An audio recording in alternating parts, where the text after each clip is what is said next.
Hello mga Mars! Welcome back to my channel, Karen Scoop Station here. Na-surprise si Wally Bayola sa kanyang birthday dahil nagso-goodbye squad sina Maine Mendoza, Raisa May Dizon, Paulo Ballesteros, Miles Ocampo, Ian Red at si Alan K. 'Di ba kung natatandaan nyo si Wally Bayola ay nadisgrasya nung Holy Week. So hanggang ngayon ay hindi pa rin siya pumapasok sa Itbulaga kasi nakita nyo naman sa pinost ni Maine Mendoza na meron pa po siyang sa kanyang paa. Sa post nga ni Maine, para makumpleto ang Jowa Pao, naglagay na sila ng picture ni Jose. Napakaganda talaga ng samahan ng mga Dabarkads ng Itbulaga.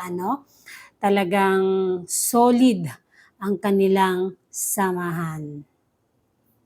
Samantala, ibinahagi naman ni Raisa May Dizon ang kanyang nabili para sa kanyang sarili sa kanyang Instagram account na may caption na Big Girl Purchase. Thank you, Lord. Pinakita po niya ang nabili niyang van na napakalaki. Kasya talaga silang pamilya. Kaya naman sa iyo, Raisa, congratulations sa iyong bagong pundar na sasakyan.